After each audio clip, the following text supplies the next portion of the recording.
fabulous, I guess, Thursday. Hey, Miss Erin, how are you? Hi, Karen. I'm good. I'm good. And Just this is my family, and I'm sure Izzy will catch up to us here shortly. So, how's your mental health today? oh, guys, I'm struggling today.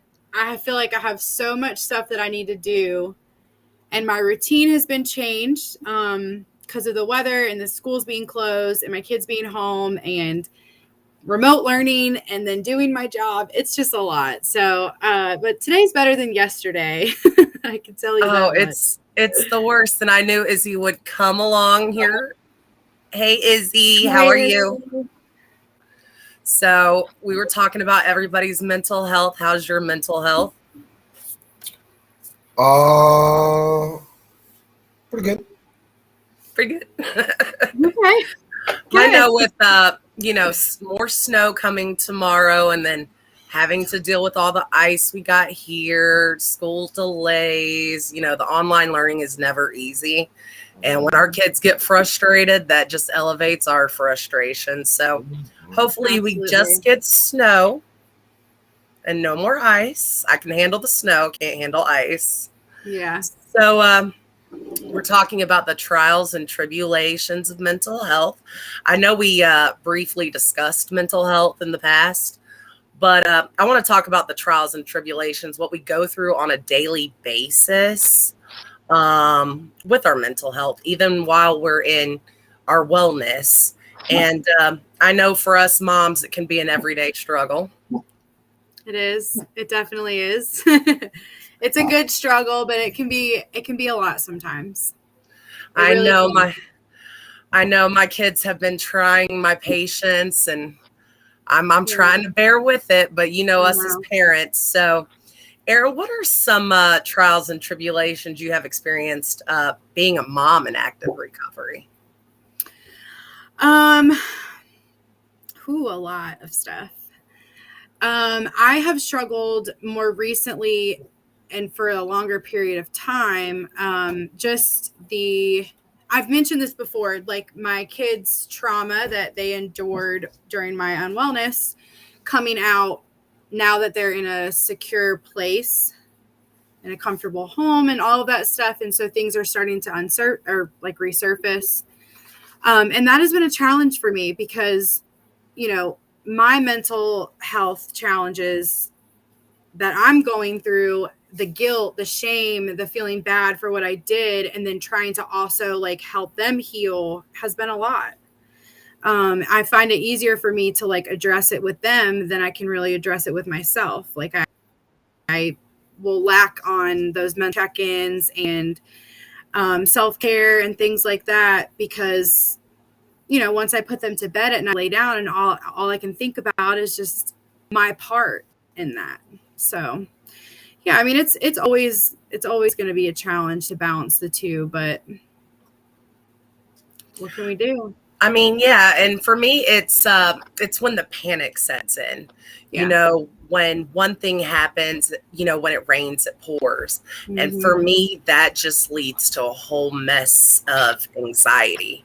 Yeah. And I mean, what can you do as a parent? I know it, test my boundaries as far as my wellness goes.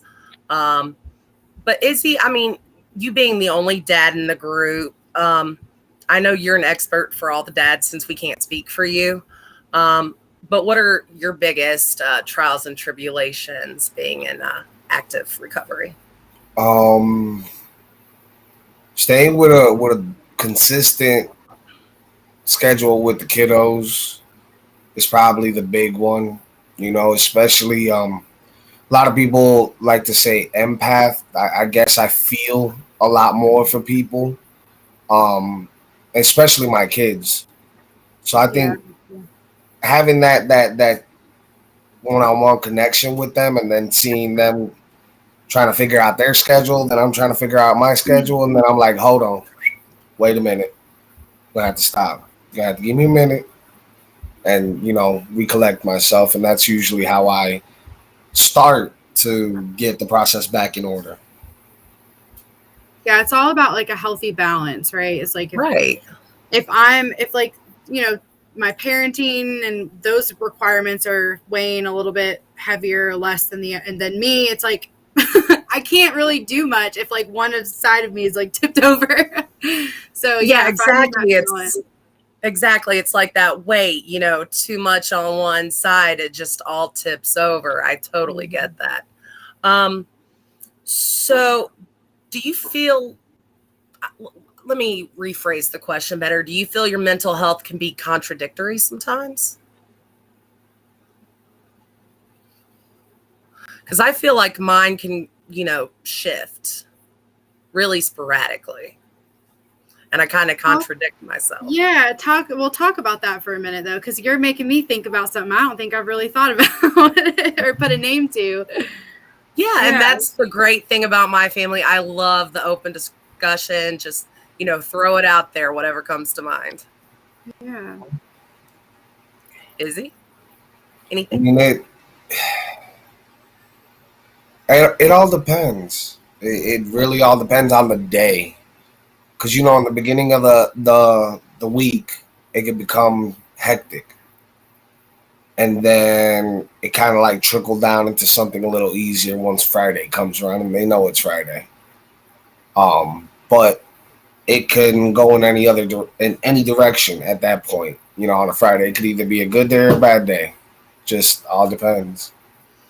Okay, so what made me think of that question was, for like example, I am so grateful that I have healthy, beautiful kids. But I wish these healthy, beautiful kids would get out of my face sometimes. Make sense? Okay, now I get. Yes, I'm sorry, y'all. I was like, what? We've got mommy brain. It happens at least 20 times a day. Listen, I shared this thing on Facebook the other day, a meme, and it said, my favorite thing in the world is to be with my kids and not be with my kids. And I was like, yes, I get that. So yeah, it can be very contradicting sometimes. And I find myself like experiencing that on a very, very regular basis.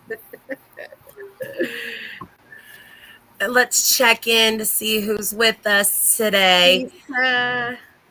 Who wants to go, or do you want me to do it? Anybody? Okay, I got it today. So Miss Lisa's checking in with us. She says, love you guys. And then as parents, we take time out instead of the kids. Yes. I am a big one for this. Kids, go do your thing. Mom's going to her room. She's putting herself in timeout. Shame on mommy. I totally understand that. Yes. I did that the other day. And I know Izzy's a big fan of that one as well. Izzy, you want to share what you like to do in your free time to get away from your children? I usually just put on my gaming headset and tune them out. We're being honest. But I think that's a great thing, because you once told me you went from, we went through the domestic violence thing, and to actually, combat that anger that builds up on you, you take it out on your video games when you're playing with your friends. And I remember you telling me that a long time ago. Yeah, it's definitely a reliever for me, especially when you got a support team. I know a lot of people think it's just a video game, but for some people it's an outlet. Yeah, like me, I like to hide away in my bathtub, and I'll just lock the door and light a candle, and don't disturb me for an hour. If you think I'm dead and got carried off by a cockroach, I assure you that is not the case. I am just intentionally trying to avoid you. Yeah. And sometimes we have to do that. I mean, it really can be a healthy coping mechanism, right? As long as we're not like, and I'm not saying we're neglecting our kids, but neglect is a different thing, right? But taking that time and separating ourselves, because I know for me personally, I suffer with, I get very easily overstimulated. So by lights, sounds, smell, I mean, it can be anything. So the TV's going, the dog's barking, one kid needs me to make him a cup of juice. the timer's going off on the oven and mommy's about to Yep. freaking blow a cap. And so I will literally just, mommy needs to take a 5-minute break, and I'll just walk back into my room and I'll sit there, and I usually a child follows me, but just stopping myself before exploding it's a healthy way to prevent some. Yeah, like you know how they told us when we have newborns and you know we're at our wits and we're about to lose our minds, they tell you to just leave the baby in a safe area, let them cry it out. And I think that totally applies, you know, even more so as the kids get older and as we're having to deal with these, you know, stresses that our mental health can bring, you know, being, you know, a parent in general. And giving ourselves lots of grace and knowing Yes. that, you know, we're learning, you know, I'm building this boat as I'm sailing it, you know, so a lot of stuff I have to give myself some grace about, you know, I'm learning with them. I'm learning with my kids, especially coming out of, you know, active use and my unwellness and stuff. It's like, I'm really seriously like creating this whole thing as it goes. So Yeah, hold especially on. with the exactly, especially with the times we're in, you know, being home, having to isolate more, you know, Yeah. kids not being able to go hang out like they used to. I mean, it just it builds. So, does anyone ever have a mental health meltdown in their wellness? Hmm. It's okay Yeah. to admit it. We're Yeah. not perfect. Definitely. I I mean, have. from time to time, and it's gotten lower. I mean, you know, I would go up to the park up here and like either run it out, or I'd even go in like into more of the little backwood areas, and you hear a big old man scream, and that's how I let out my frustrations. Really, Yeah. I mean, I don't know if anybody else goes through this, but I always have an annual Christmas time freak out phenomenon where Mm. I'm just absolutely done with Christmas. I am irritable. I am the meanest thing you will ever meet. And then once everything's said and done, I'm the happiest person in the world again. Yeah. Me So too. holidays for me are an absolute no-no. Yeah. So what do you know, do normally to you know, block. Let me go back. Okay. Because I'm jumping ahead. So, what type of mental health blocks do you all go through typically on a daily basis? What do you mean by mental health blocks? Like stress, anxiety, anything like Oh, that? okay. Yeah. Yeah. Absolutely. And what do you normally do to kind of, you know, alleviate some of that? I mean, I deal with anxiety, stress. My anxiety is so funny though. It comes to me like either completely out of nowhere and I'm like, what am I even feeling right now? And then usually it's at night time, kind of when everything's just still. But yeah, I mean, anxiety, stress. I was diagnosed with bipolar disorder when I was 13.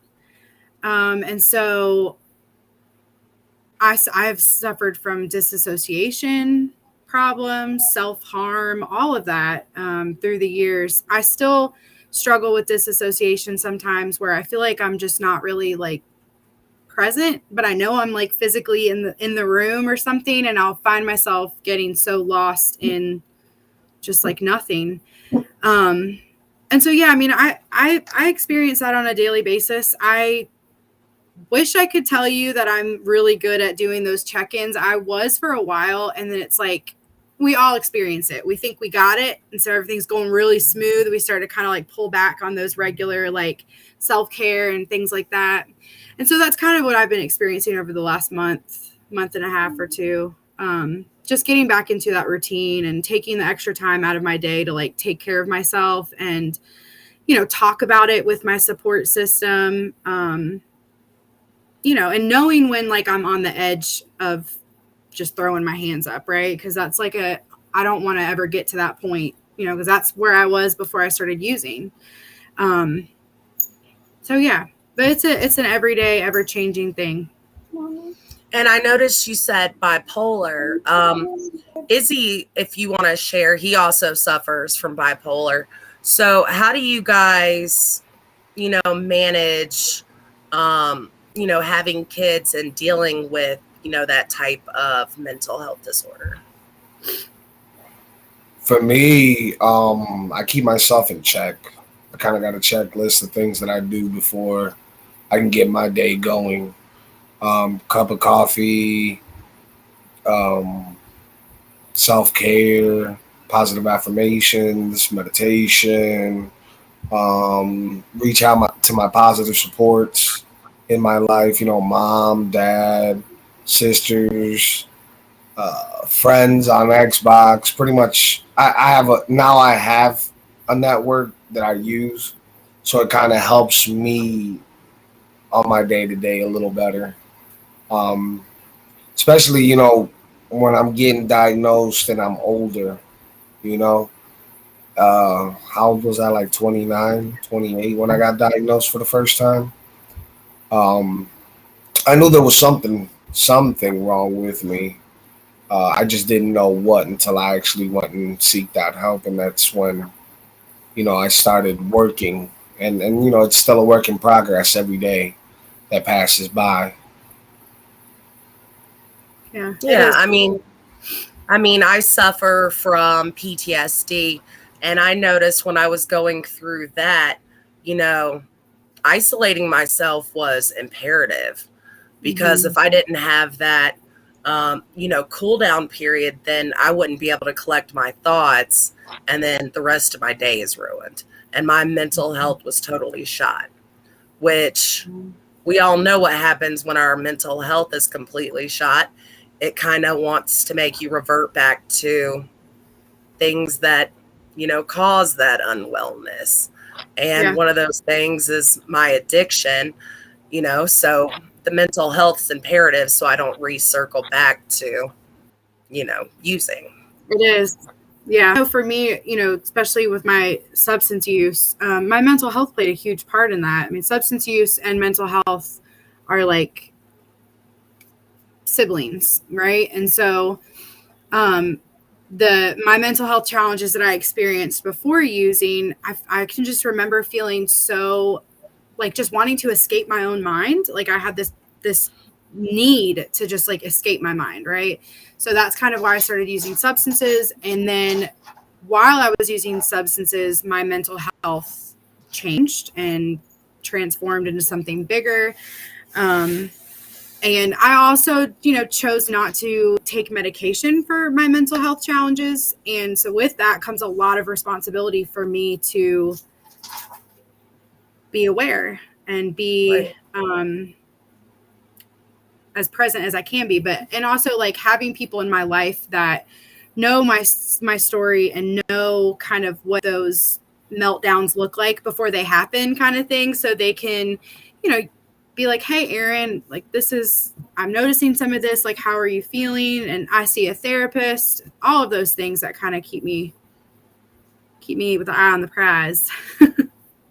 Exactly. Yeah, I chose to not medicate either. I find that kind of using the tools that I was given during my process has really kind of transformed. And the alcohol, once I took the alcohol out of the picture, it was like things started to look clearer, things started to look better. But that's a choice that as an individual you can make. You know what I mean? Right. But for some other people, it's okay to take medication. It's Absolutely. Yep. absolutely okay to Mhm. take medication. Yeah. It's all about how you feel and how you want to treat your wellness. Yeah, absolutely. I'm glad you said that too, because I like have such a passion for just honoring everybody's own individualized recovery pathway, whether they're recovering from mental health challenges, substance use challenges, trauma, whatever it is. We all have that choice. We should all have that choice to make our own pathway. And I don't know, maybe in 10 years from now, I might try to do medication again. It's really, it just it Yeah. goes, I just have to roll with it and see kind of where I'm at. Yeah, because I'm a phone call away from Monarch. You know what I mean? They already have my file. If I really feel like I need it, I give them a call and I tell them, hey, I want to get back on my medication. It's as simple as that, honestly. Yeah. Exactly. And it's a personal choice. Like, I know for when I was diagnosed with the PTSD, it came with horrific nightmares. It was, impairing my sleep because I was afraid of, what I was going to dream about going to sleep. So I chose, medications to kind of offset. And, once I was able to, acknowledge why I was having those nightmares, when I was able to get that trauma-based therapy that I needed, that's when I took the decision to kind of wean myself down from the medication, because I figured I was kind of altering my mood and I kind of wanted to feel myself. But I feel like I wouldn't have gotten there unless I started the medication to begin with. Yeah. Yep. Yeah. I had to teach myself to feel again. Yeah. Medication can be a tool or it can be a pathway. So it could be something that you pick up along your path and you use for a little while, or it could be an entire pathway. And that applies for both substance use and mental health. And that's the great thing about recovery. Everyone's path's different and you can choose which direction to go in. That's the great thing about recovery, and anybody can do it. Anybody. Yes.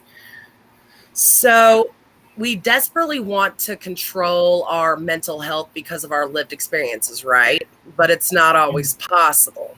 When we have negative thoughts or feelings, we desperately try to push away, and we fail to do so successfully, we feel even worse, right? So what are things you tell yourself to kind of, get yourself back in that positive? I tell myself things like,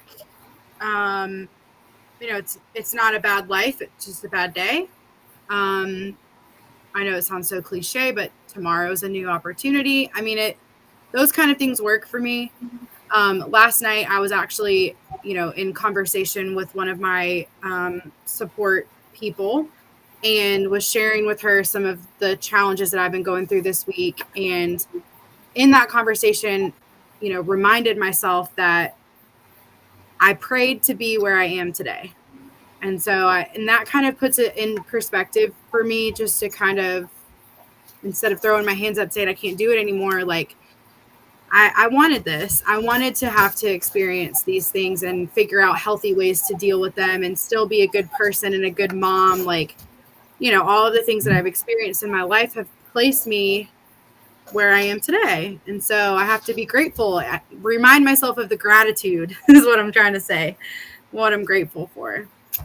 But you know what? We did the hard work for us to get to where we are. So we have to acknowledge and give ourselves kudos too. Absolutely. Because even if we have a bad day, just imagine when we were in active addiction, every day was probably a bad day. My worst day in recovery doesn't even hold a candle to like my worst day in active use. Is that, that's the right way to say it. Okay. Yeah. So I want to check in with everyone who's watching. I'm sure that's Miss Lisa. Yes, shame on mommy. Love that. And Miss Terry's checking in with us, sending love to you. She says hi to everybody. Hi, Terry. So let me see if I lost my place. It can't be my family without an oopsie. So I wrote the first piece of advice I'd like to give is to kind of let yourself feel it all. I feel like if you can't feel pain, if you can't feel emotions, then how are you going to be able to process them? I agree. And I know you were probably watching with me. We watch religiously with Miss Lisa in the morning just for today. And I know you remember last week's conversation. She was talking about Let It Go. And we were making the joke about the Frozen song. So it's good to feel everything, but once we've actually felt those things, that's when it goes to Miss Lisa's role of let it go. Yeah. Yep. Absolutely. And that's a hard for me, y'all, because I don't let go of stuff. I don't like to let go of things easily. I really don't. Yeah, and I think that's one thing that can always put me in a bad mood is, letting go of everything that I've done personally to my husband, to myself, to my children. I think that's one thing that even till today kind of sets me back because I'm like, can I really forgive myself for this? Second guessing myself. Am I gonna, slip up and, lose all this hard work and all this recovery that I, worked so hard for?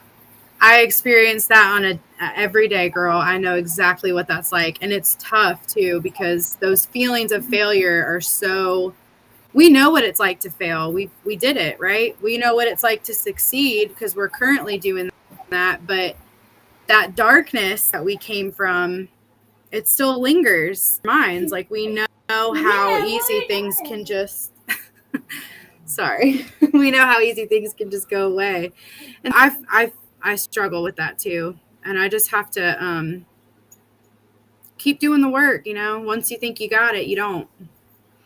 And then, yes, let it go, chase serenity. It takes work to stay in serenity, my lifetime goal. Absolutely.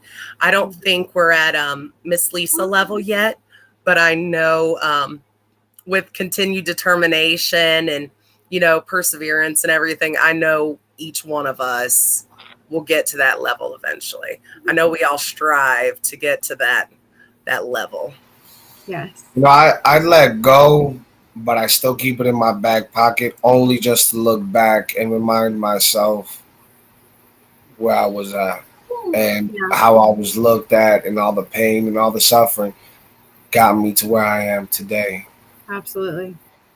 And it's something that I think personally, if I didn't go through all of that pain and punishment, I don't think I'd be who I am today, because it molded me into who I am today, honestly, because it took a lot to realize that what I was doing was wrong, and I wasn't addressing anything. I thought, bringing home a paycheck would fix everything. It didn't. Yeah. Yeah. And I mean, the worst thing is, to actually feel that, pain that you're, literally thinking because you're wanting to whisk it away, thinking, oh, this will fix it. This will fix it. This will fix it. And it's kind of like just sweeping that dust under the rug and not actually cleaning it up. Yep. Absolutely. So how stress hurts, because I think that's the main majority of us being parents have to deal with on a daily basis. And stress can eat away at your well-being like acid eating away, at your stomach. Mm-hmm. If you kind of think of it like that. Yeah. I mean, stress can contribute to a whole list of problems. Mm-hmm. I know for my mental health, when I was going through the whole recovery process, I know I suffered from insomnia, overeating, and I think I even, had high blood pressure problems because I would get constant headaches. Mm-hmm. I mean, did you guys go through any unbearable stress kind of navigating your mental health in your, early set of recovery? Yeah, definitely. In a lot of different ways. I think the most stressful process for me was just like winning back. I don't want to say winning back, but earning back trust and stuff. I took that hit so hard. I had this whole like thing in my head that I was going to get sober and everything was going to be great and everyone was going to love me again. And all that happened would just be dusted under the rug. Right. And it was difficult for me. It stressed me out because I felt very like unwelcomed and I didn't really know how to like sincerely apologize to people. And I wasn't even really sure that I was sorry yet, if that makes sense. Like I had to really take a deeper look into that, but that process was difficult for me. The accountability process was very, very, very stressful for me. And I'm like you said, Karen, when I get stressed to a certain extent, I feel it in my body. And so I don't sleep very well, or I have like just achy and headaches and all that stuff. So I know what that's like also. And, you know, if we're not in our wellness, then, you know, everything trickles down to our kids, even to our pets. I mean, even to our work. I know there's some days where my kids have just driven me so ape shit bananas that, you know, I'm kind of just sitting there contemplating while I'm trying to get work done all day. Yeah. And it's the worst. Mm-hmm. So managing your own emotions when your mental health's at an all-time high, what do you like to do to kind of, you know, manage your emotions to kind of keep your mental health in check? I'm going to be honest with you guys. Like sometimes I struggle with anger. I always have for a very long time. I get frustrated, not too easily, but when I get angry, it's like I explode. And I have to like take myself in another room. And if I have to like punch the wall or a pillow or just like knock something over real quick, like in the privacy of my own room or something, like just because I don't want to say anything that I don't mean or act like that in front of my children. And so, but yeah, I mean, it works, I guess. I just have to, if I have to walk outside and just scream, I mean, literally just at the top of my lungs, and then just take a deep breath and then walk back in and like face it or deal with whatever it is and something. Yeah. I mean, I can reminisce with that. Izzy? Sorry, didn't mean to cut you off.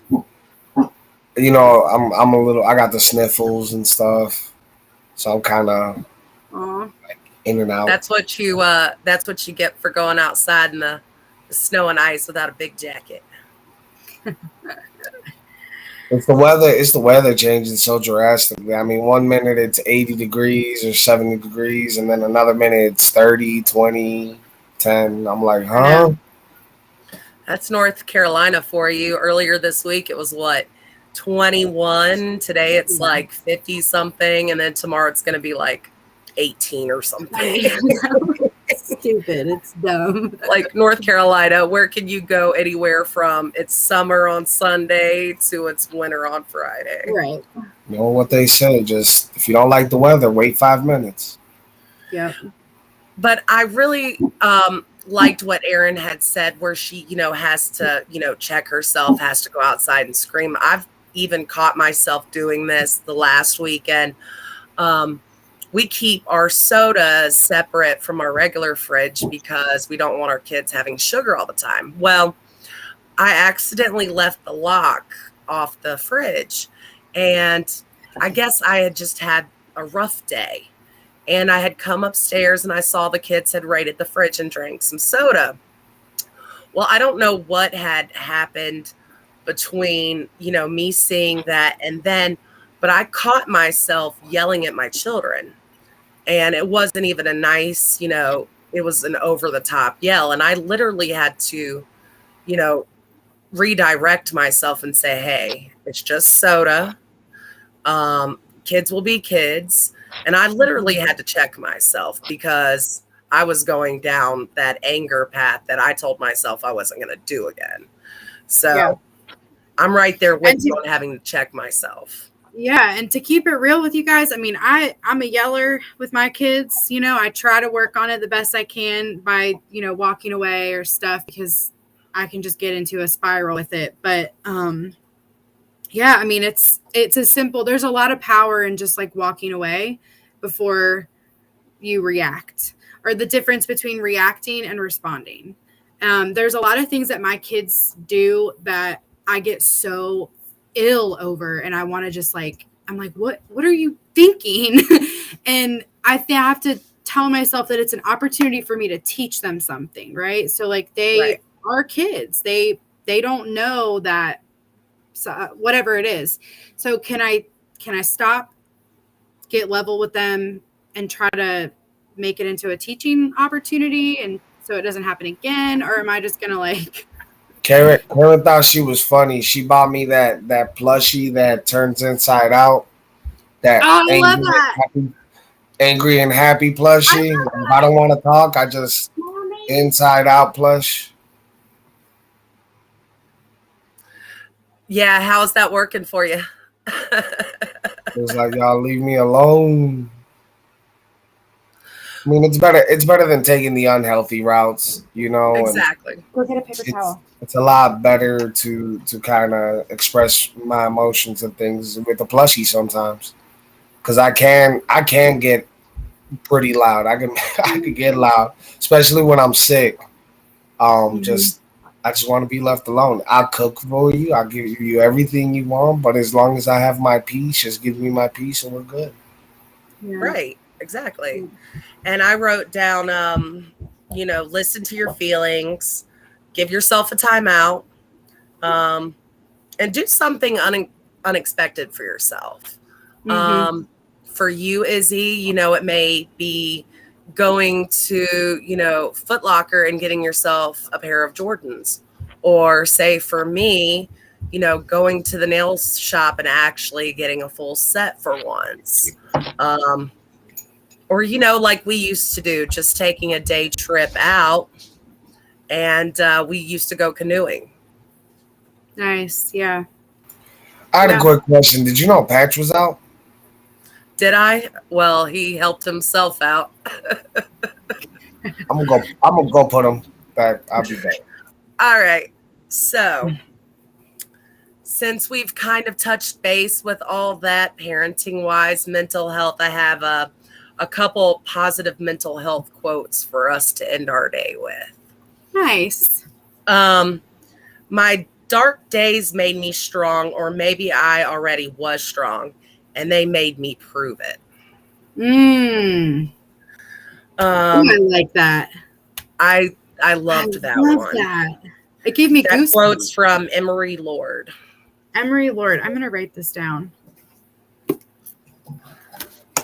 And I actually got this from a book that I was given when I was in first court.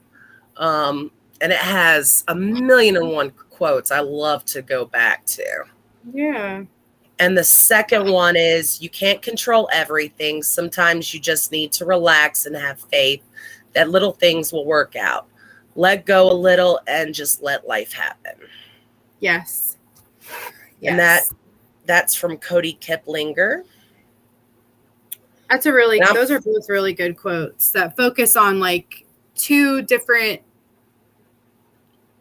same kind of thing, but like in two different ways. You know what I mean? Like, right.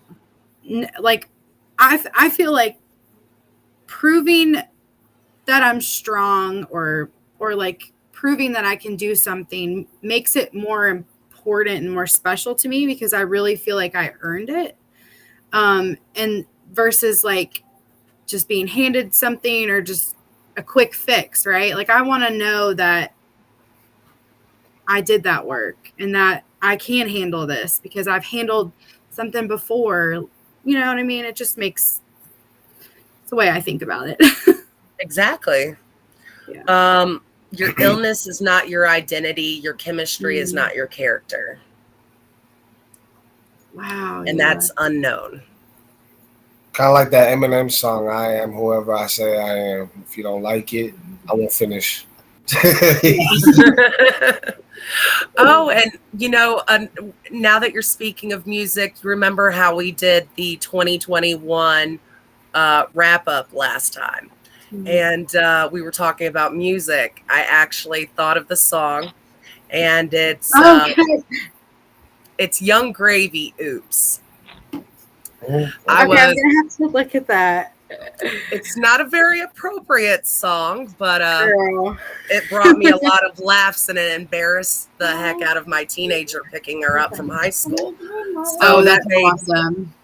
All the time last year. I can't wait to do that with my kids. Okay, that's a nice sword. When we're gonna get another one. Okay, and I'm gonna go with. Who wants to be a part of the show?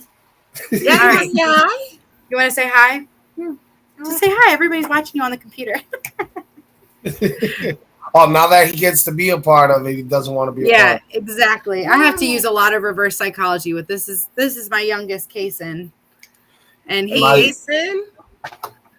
I have to do like, I bet you can't eat all that food, or I bet you can't pick your toys up in 20 seconds. He'll be like, yeah, watch this. And he'll start cleaning. I'm like, okay, keep going. Let's do it. That's exactly the same thing we did with our youngest son. Bet Yeah. you can't get 4 days good in a row so you can go to the That's- movies. That's what we do Works right here. every time. Yeah. All right, now I'm gonna read one more before everyone takes us out. Let's see. Emotional pain is not something that should be hidden away and never spoken about. There is truth in your pain. There's growth in your pain, but only if it's brought out into the open. Yeah. And I think that's something that's perfect with me. You know, I kind of was in the closet about everything that was going on with me, and that kind of ate away at me as a human being. You're lighting up my day already. Look at you, and I'm sick as a dog. Look at that lightsaber. It does. Nothing that I keep inside of me, it'll just eat away slowly over time. So like, and That's it's why- hard to let things out. Yeah, and that's why it's healthy to share, you know, and however you want to share.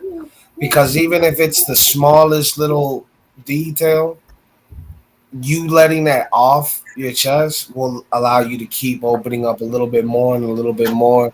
Because, you know, as we all know, people that were in active addiction and are in active recovery, we don't tend to others like coming to us and trying to tell us what to do and all this other stuff. Well, I know that my wall was up real high for a long time.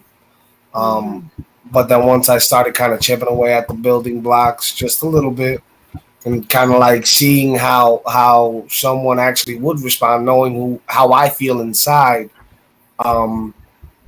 would change me too. You know, letting that out to change me was for the better for me, honestly. And it doesn't mean that I don't have my wall still up high. It just means that I'm able to communicate a lot better my inner workings of what's going on. Yeah. Yeah, in my personal belief, you have to be an extremely strong person to be able to dig deep and actually share and actually talk about your feelings going through everything and, you know, actually acknowledging, you know, damage you've caused, you know, and actually being able to speak up about it. I think it takes an extremely strong person. Yeah. And I know I personally struggled with like minimizing my trauma and minimizing my pain. So like it was a coping mechanism for me. I actually was Courtney and Lisa last night on their adventures in recovery shared a little bit about that too. But yeah, I mean, like what was really hard for somebody else, I would just let it roll off my shoulders, right? Because I would just minimize the effects that it had on me. Then, you know, when I got into recovery, I knew that was one of the first things I was going to have to do was start unpacking some of that stuff that I had just shoved in a place of unwellness. And so it was hard. It was very hard. I didn't know how strong I was until I started opening up about the most vulnerable and secretive and dark, sad, scary, all those things inside of me. But I felt like as soon as I verbalized them and I like spoke them back into existence in a sense, I was able to actually put a name to it and put the pieces together and see how it had affected me and then start working on how I'm going to heal from it. And healing's a process. Some of that stuff I'm still healing from. So exactly. Same. Because I know when I was going through mine, you know, I was sugarcoating everything. You know, I was basically pouring potpourri on shit thinking, you know, it's just gonna go away. It's fine. Mhm. Nothing's gonna come of it. Right. Not realizing I'm not actually acknowledging the issue. And Yeah. I pardon my language with little Case over there. I don't want Oh, him to hear. I don't But, even think you heard it.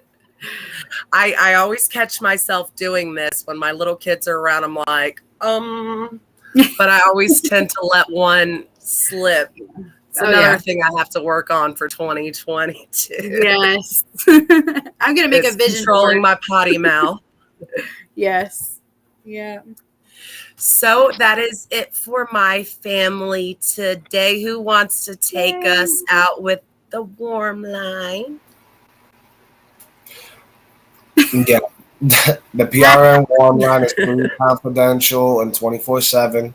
The number is 1-833-390-7728. You. And then, sorry. Go ahead. oh, go ahead. Okay, our welcome desk is open from 8 to 4:30 at PRN off the Plaza in Charlotte. So we are there live in person, as well as our virtual offerings. So if you feel like peer support would be helpful, if you need connection to resources or anything, just call up there, get in contact with one of us, and we will walk with you on your journey. And the number is 704-390-7709. And we're sending love to everybody. We hope you guys stay safe, stay warm. We hope that everybody just gets snow, no ice, no bad juju on anyone. We love you guys, and we can't wait to see you guys next Thursday. We love y'all. Bye.